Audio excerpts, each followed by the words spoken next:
Hi friends, మీరు చూస్తున్నారు Telugu legal ఆంబ్రోషియా YouTube channel. నా పేరు ప్రకాష్. ఈరోజు మనం transfer of property act section 6 గురించి తెలుసుకుందాం. Transfer of property act section 6 గురించి బేర్ యాక్ట్లో ఏముందో తెలుసుకునే దానికంటే ముందు జనరల్గా transfer of property act section 6 గురించి తెలుసుకుందాం. సెక్షన్ 6 ఏం చెప్తుందంటే వాట్ మే బీ ట్రాన్స్ఫర్డ్, అంటే ఏది మనం బదిలీ చేయొచ్చు, ఏది మనం ట్రాన్స్ఫర్ చేయొచ్చు. అంటే ఇందులో ఈ యొక్క సెక్షన్లో మనం రెండు రకాలుగా అర్థం చేసుకోవాలి. రెండు కోణాలు ఉన్నాయండి ఈ యొక్క సెక్షన్లో. ఫస్ట్ కోణం ఏంటంటే పాజిటివ్ కోణం. అంటే పాజిటివ్గా ఏముందంటే ఏ ఒక్క ప్రాపర్టీని ట్రాన్స్ఫర్ చేయొచ్చు అని ఉంటే ఏ ప్రాపర్టీనైనా ట్రాన్స్ఫర్ చేయొచ్చు అని పాజిటివ్ కోణంలో ఉంది. కానీ నెగటివ్గా ఏముందంటే ఫర్ ఎగ్జాంపుల్ ఈ యొక్క చట్టంలో ఏదైనా ప్రాపర్టీని బదిలీ చేయడానికి అవకాశం లేదు అని ఏదైనా ప్రొవిజన్ కానీ ఉంటే ఆ ఒక ప్రొవిజన్ ద్వారా మనం ఆ ఒక ప్రాపర్టీని బదిలీ చేయడానికి అవకాశం అనేది లేదు. తర్వాత ఇంకా వేరే ఏదైనా చట్టాలలో ఆ ఒక ప్రాపర్టీని బదిలీ చేయడానికి అవకాశం లేకుండా ఏదైనా రూల్ కానీ ఏదైనా ప్రొవిజన్ కానీ ఉంటే అప్పుడు కూడా మనం ఒక ప్రాపర్టీని ట్రాన్స్ఫర్ ఆఫ్ ప్రాపర్టీ కింద మనం ట్రాన్స్ఫర్ చేయడానికి అనేది అవకాశం లేదు. ఆ ఒక అవకాశం మనం కోల్పోతాము అని మనకి సెక్షన్ 6 అనేది చెప్తుంది. ఇప్పుడు మనం సెక్షన్ 6 గురించి బేర్ యాక్ట్లో ఏముందో అది మనం తెలుసుకుందాం. వాట్ మే బీ ట్రాన్స్ఫర్, అంటే ఏది మనం ట్రాన్స్ఫర్ చేయొచ్చు. Property of any kind may be transfer, అంటే ఏ ఒక్క ప్రాపర్టీని మనం ట్రాన్స్ఫర్ చేయొచ్చు except as otherwise provided by this act or by any other law for the time being in force. అంటే ఈ యొక్క చట్టంలో ఏదైనా ప్రొవిజన్లో ఆ ఒక్క ప్రాపర్టీని వేరే వాళ్ళకి బదిలీ చేయడానికి అవకాశం లేదు అని ఉన్నట్లయితే అప్పుడు మనం బదిలీ చేయలేము. అలాగే ఇంకా వేరే సెక్షన్లో అంటే ఇంకా వేరే చట్టంలో ఏదైనా అలాంటి ప్రొవిజన్ కానీ ఉందనుకో, ఒక ప్రాపర్టీ ట్రాన్స్ఫర్ చేద్దాం ఏదైనా ప్రొవిజన్ కానీ ఉంటే ఆ ఒక్క ప్రొవిజన్ ద్వారా మనం ఒక ప్రాపర్టీని ట్రాన్స్ఫర్ అనేది చేయలేము. ఇది మనకి చెప్తుంది. తర్వాత క్లాజెస్ని చూద్దాం. క్లాజ్ ఏ ఏం చెప్తుందంటే the chance of an heir apparent succeeding to an estate, the chance of a relation obtaining a legacy and the death of kinsman or any other mere possibility of a like nature cannot be transferred. అంటే like nature అంటే for example ఏదైనా possibility అంటే ఏదైనా అవకాశం, ఆ ఒక property నాకు వస్తుందా నాకు అవకాశంతో ముందుగానే ఊహించుకున్న ప్రాపర్టీని వేరే వారికి ట్రాన్స్ఫర్ చేస్తా, అతనికి ప్రాపర్టీ రాకముందు వేరే అతనికి ట్రాన్స్ఫర్ చేస్తా అంటే ఆ ఒక్క ప్రాపర్టీని ట్రాన్స్ఫర్ చేయడానికి అవకాశం అనేది లేదు. అతనికి ప్రాపర్టీయే రాలేదు కాబట్టి వేరే వారికి ట్రాన్స్ఫర్ చేయడానికి అవకాశం ఎట్లుంటుంది. అందుకే ఇక్కడ హియర్ అపేర్ అంటే ఏంటిదంటే ఛాన్స్ ఆఫ్ హియర్ అపేర్ అంటే ఏంటిదంటే ఏదైనా వారసత్వం ద్వారా నాకు ప్రాపర్టీ వస్తుందేమో నాకు ఉద్దేశంతో ఆ ఒక ప్రాపర్టీని వారసత్వం వస్తుందేమో ఉద్దేశంతో ఆ ఒక ప్రాపర్టీని వేరేవరికి ట్రాన్స్ఫర్ చేయడం అనేది అవకాశం అనేది లేదు. తర్వాత ఇప్పుడు ఏంటంటే obtaining a legacy and the death of kinsman, అంటే ఏదైనా బంధువు చనిపోయిన తర్వాత ఆ ఒక ప్రాపర్టీ నాకు వస్తుందేమో నాకు ఉద్దేశంతో ఆ ఒక ప్రాపర్టీని వేరేవరికి ట్రాన్స్ఫర్ చేయడానికి అవకాశం అనేది లేదు. ఫర్ ఎగ్జాంపుల్ ఏ అని ఒక వ్యక్తి బ్రదర్, బి అనే ఒక వ్యక్తి సిస్టర్. బ్రదర్కి ఎటువంటి సన్స్ కానీ ఎవరు లేరు, అంటే ఏకి సన్స్ కానీ ఎవరు లేరు. బి ఉన్నది. ఇప్పుడు బి ఏమనుకున్నదంటే ఎట్లయినా మా అన్నయ్య చచ్చిపోతాడు కదా, బి చచ్చిపోయిన తర్వాత ఒక ప్రాపర్టీ నాకు వస్తుంది కదా అని అతనికి ప్రాపర్టీ ఈమె చేతిలోకి రాకముందే, ఇప్పుడు బి సిస్టర్ కదా, బీకి రాకముందే ఆ ఒక్క ప్రాపర్టీని వేరేవరికి ట్రాన్స్ఫర్ చేద్దామంటే అలా కుదరదు. అంటే ద ప్రాపర్టీ ఏదైతే మీ దగ్గరకు ఉంటుందో అదే మీరు ట్రాన్స్ఫర్ చేయాలి. కానీ మీరు ఛాన్స్ ఏదన్నా అవకాశం ఉండే ఒక ప్రాపర్టీ నాకు వస్తుందేమో ఒక ఉద్దేశంతో దాన్ని ట్రాన్స్ఫర్ చేయలేదు. ఫర్ ఎగ్జాంపుల్ ఇంకోటి ఏంటంటే ఇప్పుడు మీలోవేర్ కోటేశ్వరుడు ఉందండి. ఇక మీలోవేర్ కోటేశ్వరులో నాకు ₹1,00,00,000 వస్తుంది అని నేను ఊహించుకొని నేను మీలోవేర్ కోటేశ్వర్ గేమ్ ఆడదా నాకు ₹1,00,00,000 వస్తుంది అని ఊహించుకొని ఆ ₹1,00,00,000 వస్తే అది నీకు నేను ట్రాన్స్ఫర్ చేస్తా అని చెప్పిండ్రు అనుకోని ఆ ఒక ట్రాన్స్ఫర్ కూడా చెల్లదు. ఎందుకంటే అతనికి రాలే కదా, వస్తే ట్రాన్స్ఫర్ చేయడానికి అవకాశం ఉంటుంది కానీ రాకముందే ట్రాన్స్ఫర్ చేయడం అనేది జరగదు అని మనకి సెక్షన్ 6 క్లాస్ ఏలో చెప్పింది. తర్వాత క్లాస్ బిలో ఏం చెప్తుందంటే a mere right of re entry for breach of condition subsequent cannot be transferred to any one except the owner of the property affected there by.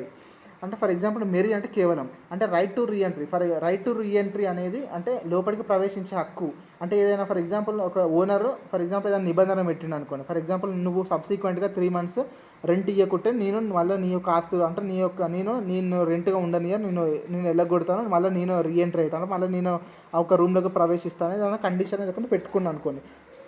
ఆ ఒక కండిషన్ని ఇప్పుడు నేను ప్రవేశిస్తా లోపలికి అనే ఒక పవర్ని ఆ ఒక ఓనర్ థర్డ్ పర్సన్కి ట్రాన్స్ఫర్ చేయడానికి అవకాశం లేదు. అంటే ఆ ఒక్క రైట్నే అంటే ఓనర్కి ఉన్న రైట్. ఫర్ ఎగ్జాంపుల్ ఓనర్కి ఏంటి రైట్ టు రీఎంట్రీ అనేది ఓనర్కి ఉన్నది. ఫర్ ఎగ్జాంపుల్ 3 months రెంట్ ఇవ్వకపోతే నేను మళ్ళీ ప్రాపర్టీ లోపలికి నేను వచ్చేస్తాను అని చెప్పిన అనుకోండి. ఆ ఒక రైట్ని కేవలం వేరే అతనికి ట్రాన్స్ఫర్ చేయాలి. ఫర్ ఎగ్జాంపుల్ ప్రాపర్టీని ట్రాన్స్ఫర్ చేసింది అనుకోండి వేరొక వ్యక్తికి, సబ్సిక్వెంట్గా ఈ యొక్క రైట్ టు రీఎంట్రీ కూడా అతనికి ట్రాన్స్ఫర్ అయిపోతుంది. కానీ ఓన్లీ ప్రాపర్టీ ఈయన చేతిలో పెట్టుకొని తర్వాత అదే థర్డ్ పర్సన్కి ఇది రైట్ టు రీఎంట్రీ అనే ఒక్కదాన్నే నేను ట్రాన్స్ఫర్ చేస్తా, ప్రాపర్టీ నా దగ్గరనే ఉంటుంది అంటే అలా కుదరదు. ప్రాపర్టీ ట్రాన్స్ఫర్ చేస్తే ఆటోమేటిక్గా రైట్ టు రీఎంట్రీ కూడా ట్రాన్స్ఫర్ అయిపోతుంది. కానీ ఓన్లీ రైట్ టు రీఎంట్రీ నేను థర్డ్ పర్సన్గా ట్రాన్స్ఫర్ చేస్తా అంటే అలా ట్రాన్స్ఫర్ చేయడం అనేది కుదరదు అని మనకు బి సెక్షన్ మన బి క్లాస్ చెప్తుంది. తర్వాత సి ఏం చెప్తుందంటే an easement cannot be transferred apart from the dominant heritage. అంటే ఫర్ ఎగ్జాంపుల్ ఫస్ట్ మనం ఈజ్మెంట్ అంటే ఏంటో తెలుసుకోవాలి. అంటే ఈజ్మెంట్ అంటే ఏంటంటే ఒక ప్రాపర్టీ ఉందండి, ఒక ప్రాపర్టీని మీరు ఎంజాయ్ చేయడానికి కొన్ని ఫెసిలిటీస్ ఉంటాయి. ఫర్ ఎగ్జాంపుల్ ఒక ప్రాపర్టీ లోపలికి రావడానికి ఆ ప్రాపర్టీ లోపలికి రావడానికి ఒక రోడ్డు కానీ, తర్వాత మీకు సన్లైట్ కానీ, ఎయిర్ కానీ, వాటర్ కానీ ఇవన్నీ ఉంటాయి. ఇవన్నీ మీరు ప్రాపర్టీని వేరే వరకు ట్రాన్స్ఫర్ చేయకుండా ఓన్లీ నేను నా ఒక్క ప్రాపర్టీ లోపలికి వచ్చే వేని మాత్రమే, తర్వాత నాకు లోపలికి వస్తున్న సన్సెట్ని, ఎయిర్ని, వాటర్ని అది నేను వేరే వరకు ట్రాన్స్ఫర్ చేస్తా అంటే అట్లా కుదరదు. డామినెంట్ హెరిటేజ్ నువ్వు ట్రాన్స్ఫర్ చేస్తా అంటే ఆ ఒక ప్రాపర్టీని నువ్వు ట్రాన్స్ఫర్ చేస్తే సబ్సిక్వెంట్గా ఇది ఈజ్మెంట్ ఫర్ ఎగ్జాంపుల్ ఇవన్నీ ఉన్నాయి కదా, ఇప్పుడు అదే మనకి రోడ్ కానీ, తర్వాత సన్సెట్ కానీ, గ్రౌండ్ వాటర్ కానీ, తర్వాత ఇది మన ఎయిర్ కానీ ఇవన్నీ ట్రాన్స్ఫర్ అయిపోతాయి. కానీ ఓన్లీ నేను ప్రాపర్టీని నా దగ్గరనే ఉంచుకుంటా, కానీ ఈజ్మెంట్ ఫెసిలిటీస్ అంటే రోడ్డు కానీ అది వేరే వాళ్ళకి ట్రాన్స్ఫర్ చేస్తా అంటే అలా కుదరదు. ట్రాన్స్ఫర్ ఆఫ్ ప్రాపర్టీ యాక్ట్ కింద నువ్వు ఏదైనా ఒక ఆస్తిని ట్రాన్స్ఫర్ చేస్తే ఆటోమేటిక్గా ఆ ఒక ఈజ్మెంట్ కూడా ట్రాన్స్ఫర్ అయిపోతుంది. కానీ ఒక ఈజ్మెంట్ రైట్స్ మాత్రమే, ఆ ఒక ఈజ్మెంట్కి సంబంధించిన ఆ ఒక రైట్స్ మాత్రం నేను వేరే ఎవరికి ట్రాన్స్ఫర్ చేస్తా అంటే ఆ ట్రాన్స్ఫర్ అనేది చేయడానికి అవకాశం అనేది లేదు. తర్వాత సెక్షన్ డి ఏం చెప్తుందంటే an interest in property restricted in it's enjoyment to the owner personally cannot be transferred by him. For example ఇందులో ఏంటంటే ఒక ఓనర్ ఒక వ్యక్తికి ఇంట్రెస్ట్ అనేది గ్రాంట్ చేసిండు. ఫర్ ఎగ్జాంపుల్ ఏ అని ఒక వ్యక్తి ఆయన ఒక ప్రాపర్టీని బి అని ఒక వ్యక్తికి రెంట్కి ఇచ్చిండు. అప్పుడు రెంట్కి ఇచ్చిన ప్రాపర్టీని బి అని ఒక వ్యక్తి ఏం చేసిందంటే మళ్ళీ సి అని ఒక వ్యక్తికి రెంట్కి ఇచ్చిన ప్రాపర్టీని మళ్ళీ రెంట్కి ఇచ్చిండు సి అని ఒక వ్యక్తికి. ఇలా ట్రాన్స్ఫర్ ఆఫ్ ప్రాపర్టీ కింద ఈ యొక్క ట్రాన్స్ఫర్ అనేది చెల్లదు, అంటే ఒక ట్రాన్స్ఫర్ అనేది జరగదు. ఎందుకంటే ఏ అని ఒక వ్యక్తి ఓనర్ బి అని ఒక వ్యక్తికి ఇంట్రెస్ట్ ఇచ్చిండు, అతనికి ఏముంది అదే ఇంట్రెస్ట్ అనేది ప్రాపర్టీకి సంబంధించిన ఇంట్రెస్ట్ అనేది ఇచ్చిండు. ఈయన మళ్ళీ రీరెంట్ ఇవ్వడం కానీ, మళ్ళీ వేరే సి అని ఒక వ్యక్తికి రెంట్ ఇవ్వడం కానీ అలా కుదరదు. అంటే ఓనర్కి మాత్రమే రైట్స్ ఉంటాయి వేరే వాళ్ళకి ఇవ్వడానికి, కానీ సబ్సిక్వెంట్గా వీళ్ళు రెంట్ పే చేసే వాళ్ళే మళ్ళీ వేరే వాళ్ళకి రెంట్కి ఇస్తామంటే అలా కుదరదని మనకి క్లాస్ డి చెప్తుంది. మళ్ళీ క్లాస్ డి ఏం చెప్తుందంటే a right to future maintenance is whatsoever manner arises secured or determined cannot be transfer. అంటే for example right to maintenance ఉంటుందండి. ఇప్పుడు ఫర్ ఎగ్జాంపుల్ ఒక ప్రాపర్టీ ఉంది, ఆ ఒక ప్రాపర్టీ నుంచి నీకు మెయింటెనెన్స్ అనేది వస్తుంది. ఆ ఒక మెయింటెనెన్స్ వస్తున్నది కాబట్టి ఆ ఒక మెయింటెనెన్స్ నువ్వు ట్రాన్స్ఫర్ చేయొచ్చు. కానీ ఎప్పుడు ట్రాన్స్ఫర్ చేయొచ్చు అంటే ఇప్పుడు వచ్చే మెయింటెనెన్స్లో నీకు ఏమైనా డ్యూస్ ఉన్నాయనుకోండి, 2-3 months నుంచి ఆ ఒక మెయింటెనెన్స్ అనేది నీకు వస్తలేదు కాబట్టి ఆ ఒక మనీ ఉన్నది కదా, ఆ ఒక మనీని మీరు ట్రాన్స్ఫర్ చేయొచ్చు. అంటే డ్యూ మనీ ఉన్నది కదా, ఆ ఒక మనీని మీరు ట్రాన్స్ఫర్ చేయొచ్చు. కానీ ఫ్యూచర్లో నాకు ఎట్లయినా మెయింటెనెన్స్ ఒక ప్రాపర్టీ మెయింటెనెన్స్ వస్తుంది, ఆ ఒక మెయింటెనెన్స్ ట్రాన్స్ఫర్ చేస్తా అంటే ట్రాన్స్ఫర్ చేయడం కుదరదు. అంటే future maintenance cannot be transfer, but past maintenance అంటే డ్యూ మెయింటెనెన్స్ అనేది మనం ట్రాన్స్ఫర్ అనేది చేయడానికి అవకాశం ఉంటుందని మనకు డీడీ చెప్తుంది క్లాజ్. ఈ ఏం చెప్తుందంటే a mere right to sue cannot be transfer. అంటే మెరీ అంటే ఏంటంటే కేవలం మెరీ రైట్ టు సూ అంటే కేవలం దావా చేసే హక్కు ట్రాన్స్ఫర్ చేయడానికి అవకాశం లేదు.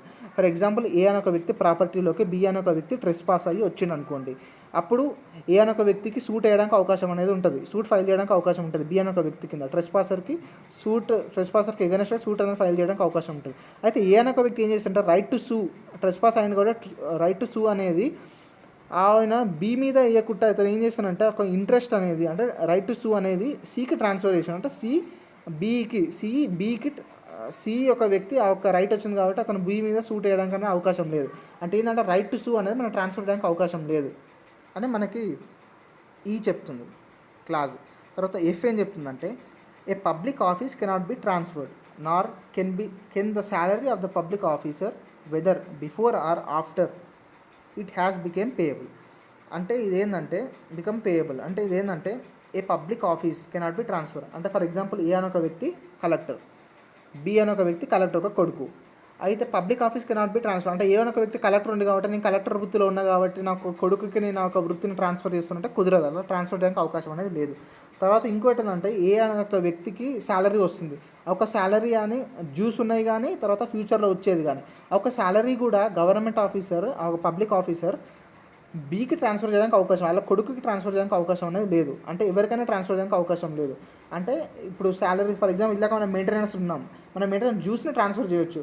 కానీ ఇక్కడ ఏంటంటే డ్యూస్ని ట్రాన్స్ఫర్ చేయొచ్చు కానీ తర్వాత అదే ఫ్యూచర్లో వచ్చే మెయింటెనెన్స్ మనం ట్రాన్స్ఫర్ చేయడానికి అవకాశం లేదు.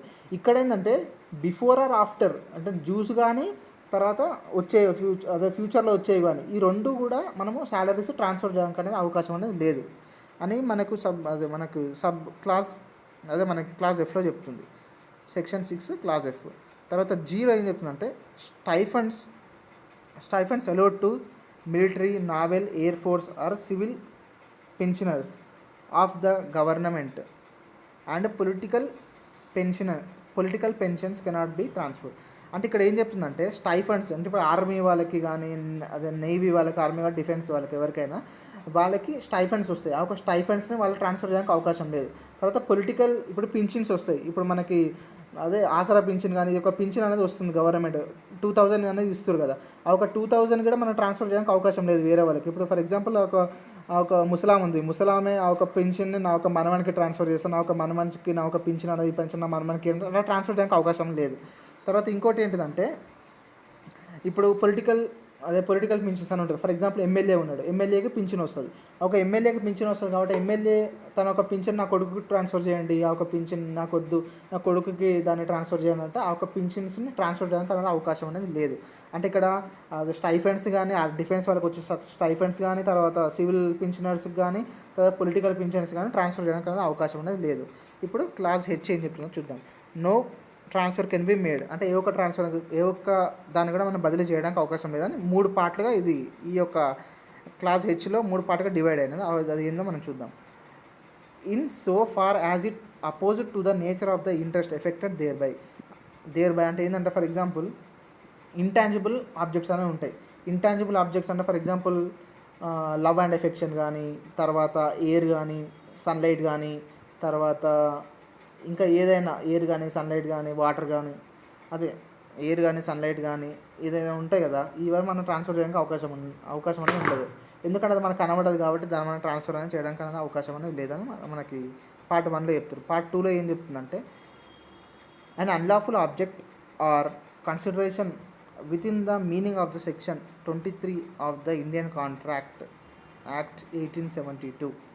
అంటే ఇంకోటి ఏంటంటే unlawful object for example A అని ఒక వ్యక్తి బి అని ఒక వ్యక్తికి కొన్ని డబ్బులు ఇచ్చి సి అని ఒక వ్యక్తిని చంపేయమని చెప్పిండు. అప్పుడు బి అనే ఒక వ్యక్తి ఏం చేసిండంటే సి అనే ఒక వ్యక్తిని చంపేయాలని చెప్పిండు కదా, చంపేసేది అనేది బి అనే ఒక వ్యక్తి డి అనే ఒక వ్యక్తికి ట్రాన్స్ఫర్ చేసిండు. అంటే డి నువ్వు ఇతను చంపేయి సీనని ఈ యొక్క ట్రాన్స్ఫర్ అనేది కుదరదు, అదే ట్రాన్స్ఫర్ చేయడానికి అవకాశం లేదు. ఎందుకంటే అది క్రిమినల్ యాక్ట్. క్రిమినల్ యాక్ట్ అనేది లా ప్రోత్సహించదు కాబట్టి అసలు అన్లాఫుల్ ఆబ్జెక్ట్ కానీ ఇది అన్లాఫుల్ ఆబ్జెక్ట్ కదా, ఇది మనం ట్రాన్స్ఫర్ చేయడానికి అనేది అవకాశం అనేది లేదు. తర్వాత ఇంకా ఏంటంటే కన్సిడరేషన్ ఇదన్నీ మనం ట్రాన్స్ఫర్ చేయడానికి అవకాశం లేదు. తర్వాత ఇంకేంటంటే to person legally disqualified to be transfer. అంటే ఫర్ ఎగ్జాంపుల్ ఏంటంటే లీగల్గా డిస్క్వాలిఫై అయ్యే అవకాశాలు ఉంటాయి కొన్ని. అంటే ఏంటంటే ఫర్ ఎగ్జాంపుల్ ఏ అని ఒక వ్యక్తి బ్యాంక్రప్ట్ అయ్యిందండి, బ్యాంక్రప్ట్ అయ్యింది కాబట్టి ఆటోమేటిక్గా అతని ప్రాపర్టీని ఆక్షన్ చేస్తారు. అంటే అతని ప్రాపర్టీని వేలం వేస్తారు. అప్పుడు వేలం వేస్తారు అనుకోండి. ఇప్పుడు ఫర్ ఎగ్జాంపుల్ విజయ్ మాల్యా ఉండండి, విజయ్ మాల్యా అతను వెళ్ళిపోయింది వేరే దేశానికి, అప్పుడు కింగ్ ఫిషర్ కానీ ఇవన్నీ వేలం వేస్తారు. అప్పుడు ఏమవుతుందంటే ఈ యొక్క లాయర్స్ కానీ జడ్జ్ అంటే ఆక్షన్ వేయండి మీరు దీన్ని ఈ యొక్క ప్రాపర్టీని అంటే విజయ్ మాల్యా యొక్క ప్రాపర్టీని మీరు వేలం వేయండి అని చెప్పారు అనుకోండి. ఆ ఒక వేలం వేయండి అని ఒక ఆర్డర్ పాస్ చేసిన జడ్జు తర్వాత లాయర్స్ వీళ్ళిద్దరూ ఆ ఒక ప్రాపర్టీని కొనడానికి అవకాశం లేదు. అంటే ఇక్కడ ఏంది మనకి లీగల్గా డిస్క్వాలిఫై అయ్యారని మనకు అర్థమవుతుంది. తర్వాత క్లాస్ ఐ ఏం చెప్తుందో చూద్దాం.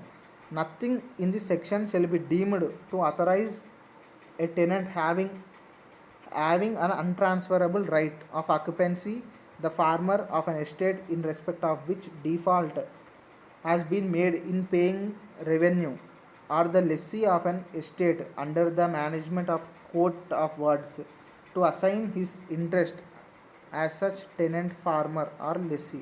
అంటే ఏంటంటే ఈ యొక్క సెక్షన్లో మనకి ఏం చెప్తుందంటే అదే ఈ యొక్క సెక్షన్లో మనకి క్లాస్ ఐలో ఏం చెప్తుందంటే మనం ట్రాన్స్ఫర్ చేయడానికి అవకాశం ఉంది.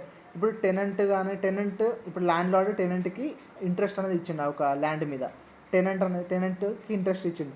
ఆ ఒక ఇంట్రెస్ట్ మళ్ళీ వేరే వరకు ట్రాన్స్ఫర్ చేయడానికి అవకాశం లేదు. అంటే ఏంటంటే ఆ ఒక కౌలుదారు హక్కుని వేరే వరకు ట్రాన్స్ఫర్ చేయడానికి అవకాశం లేదు. ఎందుకంటే ఆ ఒక కౌలుదారుడికి ఆ ఒక హక్కు అనేది ల్యాండ్ లార్డ్ ఇచ్చింది కాబట్టి ల్యాండ్ లార్డ్ ఆ ఒక కౌలుదారు హక్కుని వేరే వాళ్ళకి ట్రాన్స్ఫర్ చేయొచ్చు.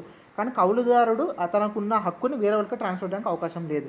తర్వాత ఇంకో ఏంటిదంటే ఫార్మర్ ఉందండి. ఒక ఫార్మర్ రెవెన్యూ ఉంది. ఇప్పుడు రెవెన్యూ కలెక్షన్స్లో ఫర్ ఎగ్జాంపుల్ రెవెన్యూ ట్యాక్స్లు కానీ ఏం కడతలేడు, అంటే డిఫాల్ట్ అయ్యింది. రెవెన్యూ ట్యాక్స్ని కట్టడంలో డిఫాల్ట్ అయింది అనుకుంటా, అప్పుడు కూడా మనం దాన్ని ట్రాన్స్ఫర్ చేయడానికి అవకాశం అనేది లేదు. తర్వాత ఇంకోటి ఏంటిదంటే లెస్సీ. ఇప్పుడు లెస్సీ అనే ఒక ప్రాపర్టీని అదే ఒక ఎస్టేట్ అంటే ఒక ప్రాపర్టీని లెస్సీ అనేది కోర్ట్ ఆఫ్ వర్డ్స్ మేనేజ్మెంట్ కింద పని చేస్తుంది అనుకోండి, అప్పుడు లెస్సీ కూడా ఆ ఒక ప్రాపర్టీని వేరే వారికి ట్రాన్స్ఫర్ చేయడానికి అవకాశం లేదు. అంటే ఇక్కడ టెనెంట్ అంటే ఆ ఒక కౌలుదారుని వేరే వరకు ట్రాన్స్ఫర్ చేయడానికి అవకాశం లేదు.